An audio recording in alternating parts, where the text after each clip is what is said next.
Hey, Sana here. I have made a list of questions that beginners in networking usually ask.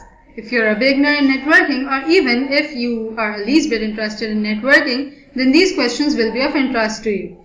If you are unable to answer these questions, then fear not, I'll be discussing it. This is the list of questions that I am going to discuss. Have a look at these questions shown in these two slides and see that if you have confusion about any. Alright, I'll begin with answering the first question. What is actually the difference between routers, switches and bridges?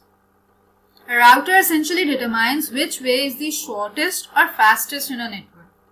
It routes packets accordingly. It works at layer 3 of the OSI model.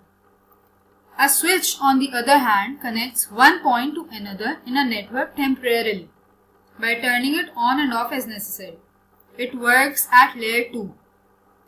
There are some layer 3 switches that essentially have routing capabilities.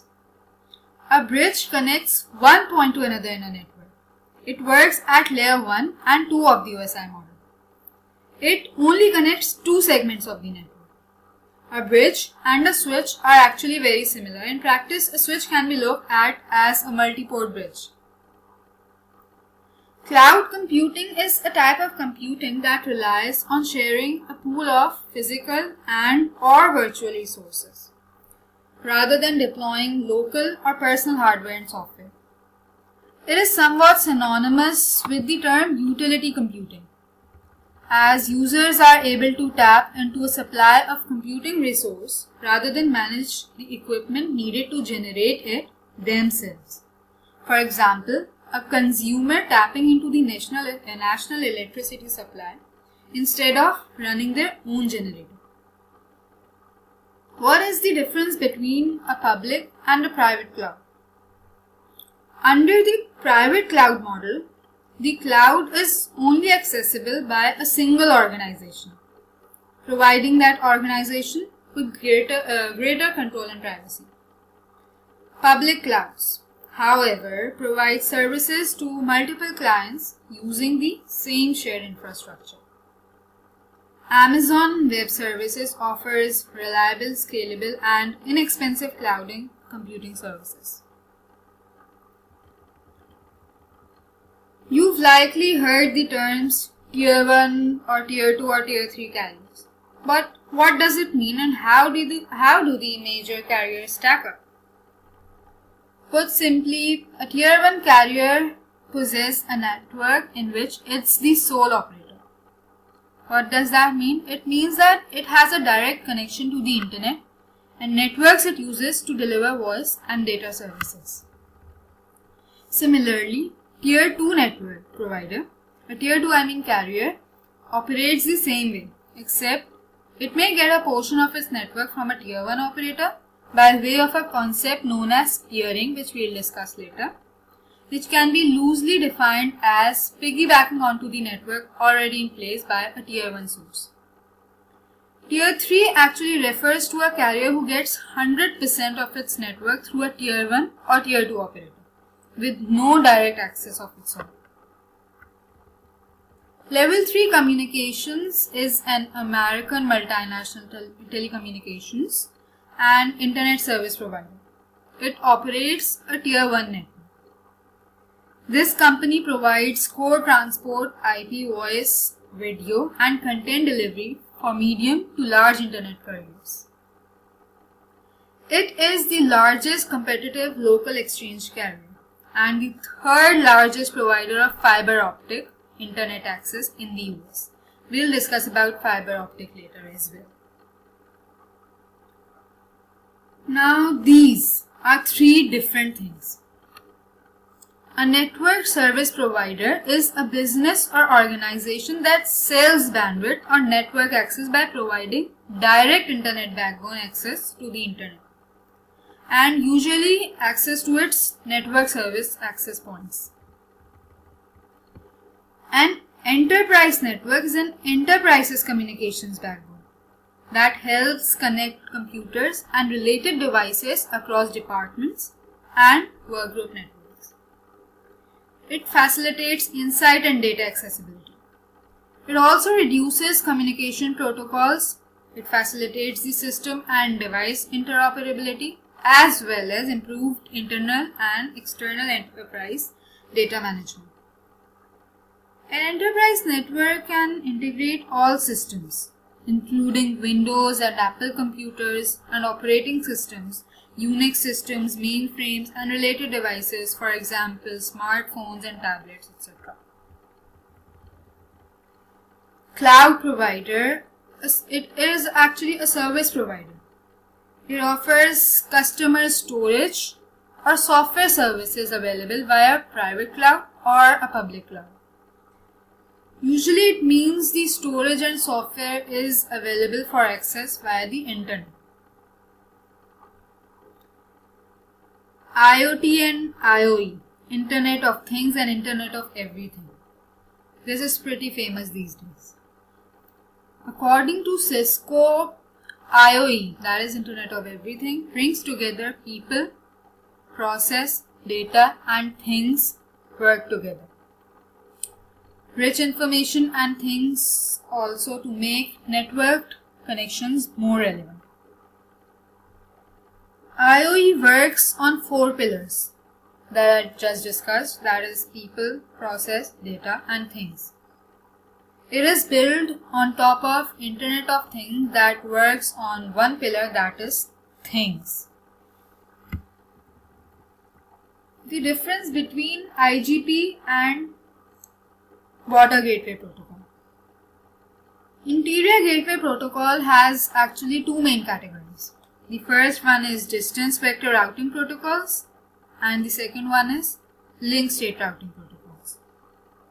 IGP is used to establish and distribute routing information to routers within an autonomous system. The most common routing protocols within this category are RIP and OSPF, that is Routing Information Protocol and Open Shortest Path First. BGP is used to route traffic between different autonomous systems within the internet. The protocol takes routing decisions by not only considering the bandwidth, but mainly by considering routing policies published by any autonomous system. What is MPLS? Well, it's the abbreviation for Multi-Protocol Label Switching. It is a mechanism in high-performance telecommunications networks. What it does is actually it directs data from one network node to the next based on short path labels rather than long network addresses. It avoids complex lookups in a routing table. Alright. What is the fundamental difference between OSPF and ISMS? They both are link state routing protocols. They use the Dijkstra, shortest path first algorithm. So what's the difference then? And why do ISP engineers end up arguing so much about which is superior?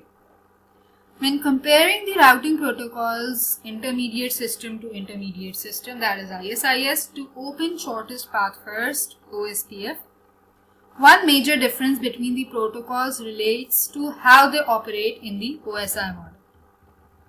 ISIS is a native layer 3 protocol, that is network layer protocol. So it is actually capable of passing routing information for any routable protocol. It is not restricted to IP like OSPF and many other routing protocols are. Most other routing protocols required information in order to support IPv6, whereas because ISIS is network protocol neutral, it can support IPv6 right out of the gate. Looking glass. Yes, what is this? A looking glass is actually a piece of software running on a web server that allows external users to get a look at routing and network behavior as it originates from the remote network. A looking glass accesses a remote router and performs either a ping, trace, or one of several show commands allowing a view of the IP and BGP route tables. What is the difference between private and public peering? Private peering is actually a peering technique in which two ISPs are physically connected to share traffic and mutually benefit from the transaction. Public peering, on the other hand, is a technique that uses centralized peering exchanges known as exchange points or internet exchanges. Public peering allows hundreds of ISPs to connect with each other while providing exceptional performance at very low cost. It has become a commonly used peering technique nowadays.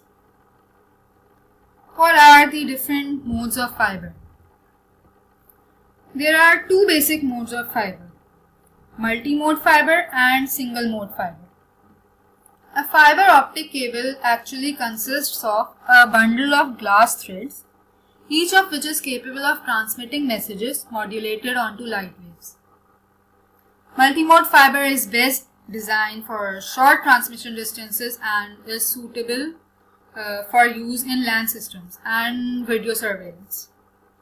Single-mode fiber is best designed for longer transmission distances, making it suitable for long-distance telephony and multi-channel television broadcast systems.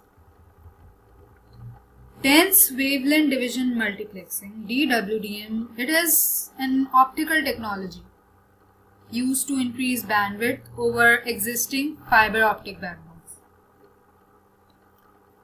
Transponder. Well, it is a contraction of the words transmitter and responder, which makes it transponder. It is a device for receiving a radio signal and it automatically transmits a different signal. It is a wireless communication or control device. It picks up and automatically responds to an incoming signal. In a communication satellite, a transponder gathers signals over a range of uplink frequencies and retransmits them on a different set of downlink frequencies to receivers on Earth, and often without changing the content of the received signals. So that's the end of the questions. I hope it was helpful to you. If it was, then do let me know. Take care. Goodbye.